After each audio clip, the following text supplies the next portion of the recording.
Halo guys, bertemu lagi dengan aku Toro Rukmono Aji. Sebelumnya aku mengucapkan terima kasih banyak buat teman-teman yang sudah mau mengklik video ini. Jangan lupa like, comment, dan subscribe biar channel ini bisa berkembang dan bisa bermanfaat untuk orang banyak. Terima kasih.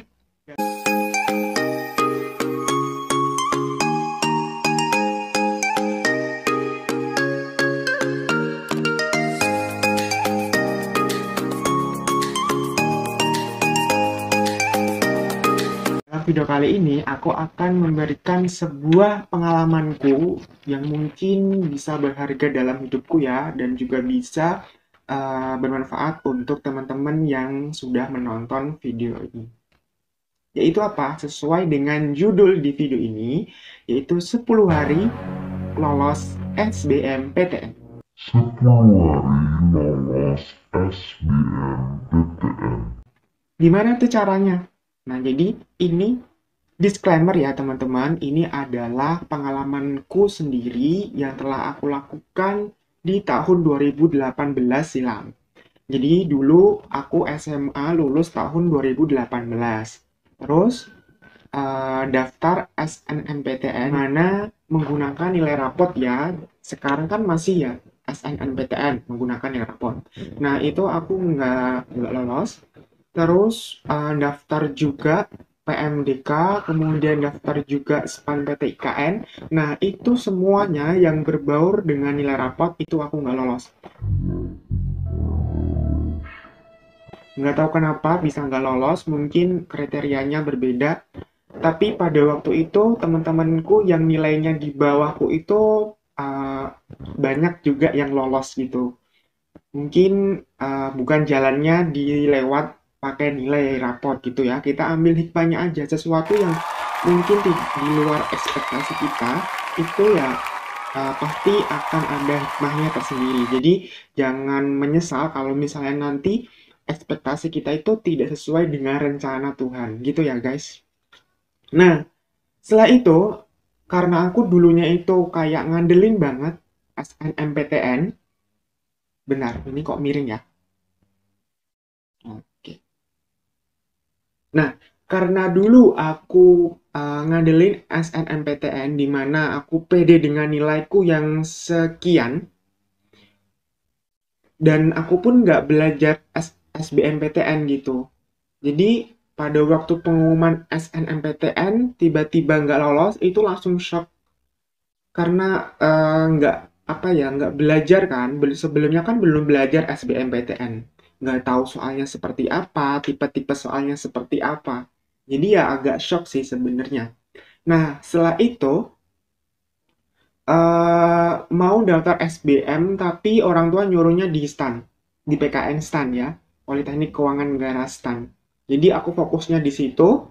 Setelah itu belum persiapan juga untuk SBM. Persiapannya itu hari pendaftaran terakhir aku lagi baru daftar.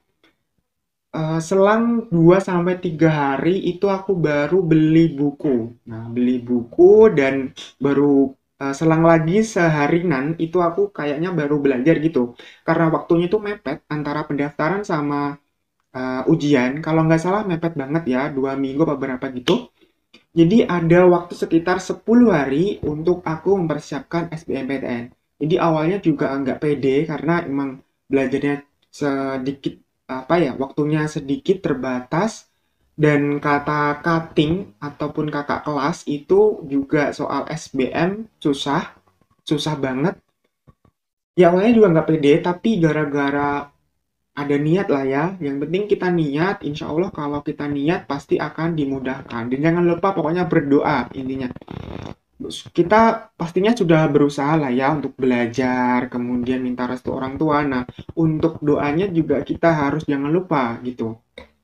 Nah, dalam waktu 10 hari itu ada aja sih hambatannya. Jadi kayak ada acara perpisahan sekolah, di mana kan emang kalau udah lulus dari SMA itu kan ada acara perpisahan. Acara perpisahannya tuh di antara 10 hari aku belajar itu, guys. Jadi akhirnya aku nggak ikut. Nah, aku belajarnya pakai buku apa? Jadi dulu aku emang selalu kalau belajar itu pakai buku.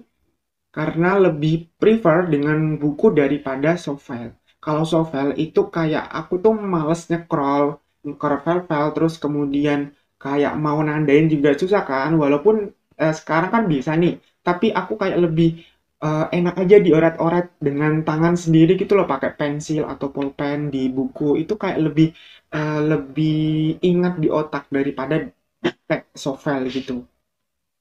Nah, aku pakai bukunya yang seperti ini. Ini ya.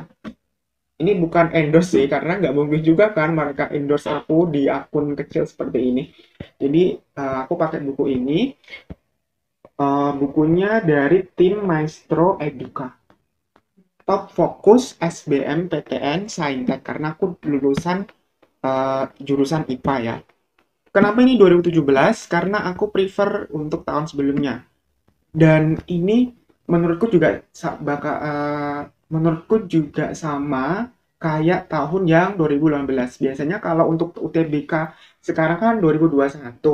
Nah, untuk beli buku kan juga 2021 gitu kan, tahunnya sama. Tapi aku pakai tahun sebelumnya, di mana tahun sebelumnya tuh kalau aku beli dulu tuh lebih murah gitu loh.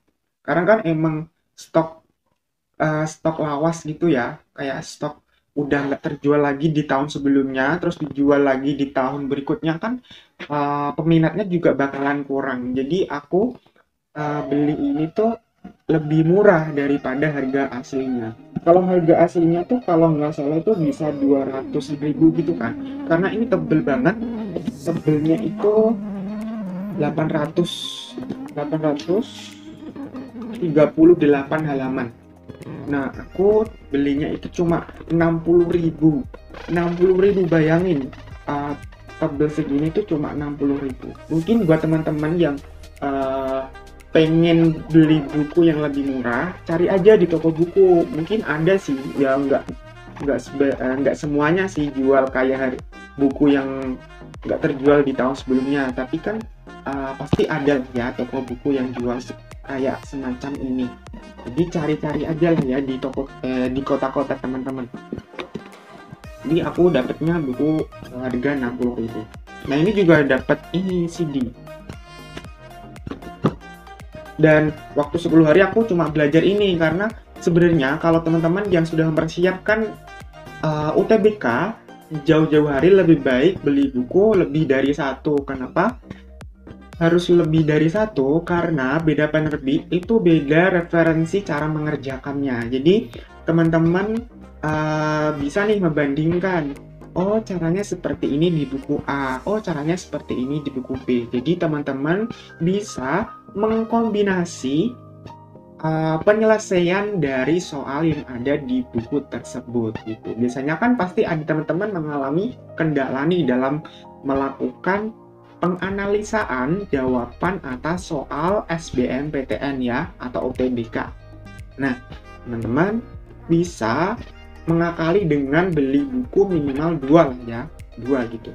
Itu dan aku prefernya kalau beli buku itu yang tebel karena kalau untuk yang kecil-kecil untuk yang tipis-tipis itu menurutku pribadi itu kayak pembahasannya juga kurang kredibel atau kurang berbobot karena kan dia kayak mentingin biar pembahasannya dikit gitu kan karena kan jumlah halamannya dikit, jadi mungkin pembahasannya juga singkat padat jelas gitu. Jadi menurutku kalau di otakku kurang paham gitu untuk soal-soal yang mungkin relatif sulit bagi aku. Setelah itu aku belajar 10 harian buat SBMPTN. Setelah itu aku mengikuti SBM dan dimana aku ada ini pertama kali pemberlakuan bahwa nilai SBMPTN itu tidak ada nilai minusnya. Ini kenapa kok miring ya? Bentar. Udah ya. Pada tahun 2018 itu ada ketentuan baru di mana tidak ada nilai minus untuk semua pengerjaan soal SBMPTN. Kalau tahun sebelumnya itu ada teman-teman. Jadi kalau salah itu minus 1, kalau benar itu kalau nggak salah benar plus 4 atau 5 itu 4 kali kalau nggak salah. Kalau kosong itu 0. Nah untuk tahunku itu nggak ada nilai minus. Tapi sebelum ujian itu kalau nggak salah menteri apa ya pendidikan atau pokoknya itu kak pejabat gitulah ya, itu dia memberikan sebuah pengumuman bahwa eh, kalau bisa jangan diisi semuanya. Jadi akhirnya eh, aku menerapkan arahan dari Pak Pejabat itu tadi. Aku cuma mengisi yang sebisaku aja dalam pengerjaannya. Nah, tiba-tiba pada saat aku selesai mengerjakan soal SBMPTN itu ada berita baru bahwa terserah aja dalam mengerjakan. Waduh, aku udah pesimis banget karena kan emang aku mengerjakan yang sebisaku aja. Pesimis banget karena mikirnya ntar kalau nggak lulus SBM gimana ya gitu kan. Pasti kan ada rasa seperti itu ya, manusiawi lah ya. Dan akhirnya pada waktu pengumuman, alhamdulillahnya aku keterima di pilihan kedua. Dan itu aku nggak nyangka banget karena dalam waktu 10 hari itu aku memang bener-bener belajar fokus untuk UTBK dan nggak belajar lainnya. Jadi alias nggak belajar SPMB PKN STAN. Gitu guys. Hikmah dari video ini yaitu teman-teman jangan mengharapkan SNMPTN karena kan emang sistemnya itu kita nggak tahu tuh cara penilainya itu seperti apa gitu kan, dan standar sekolah kan pasti beda-beda ya kalau nggak salah ya.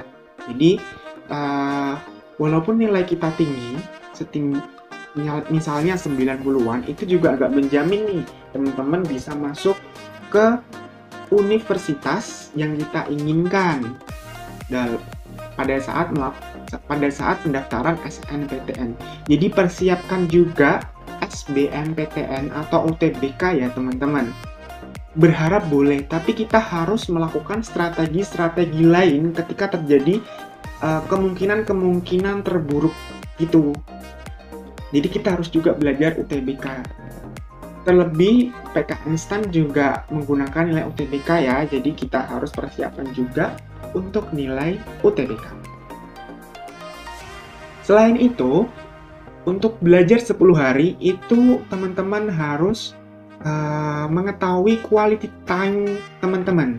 Misalnya nih, pada waktu malam nih teman-teman bisa fokus banget belajar. Jadi waktu malam itu digunakan belajar beneran. Jadi nggak boleh ada yang ganggu, kemudian nggak melakukan kegiatan lain, misalnya main HP, main sosmed, atau nonton TV dan lain sebagainya. Jadi untuk waktu yang malam itu tadi teman-teman harus fokus belajar UTBK atau belajar yang lain yang kamu inginkan. Nah, untuk waktu lain teman-teman mungkin bisa diselingin dengan kegiatan lain, tapi jangan lupa untuk kegiatan belajar itu sendiri ya. Walaupun kita udah tahu quality time kita di mana, tapi untuk time lainnya kita juga harus dikasih sentuhan belajar juga lah ya, biar nanti nggak nyesel karena penyesalan itu kan di akhir. Kalau di awal itu namanya kata pengantar ya nggak sih? Nah itu pokoknya intinya jangan lupa belajar dan jangan patah semangat untuk teman-teman meraih cita-citanya karena Allah tuh tahu mana yang berusaha, mana yang bermalas-malasan, mana yang berdoa bersungguh-sungguh. Nah itu pokoknya semangat dalam belajar dan berdoa.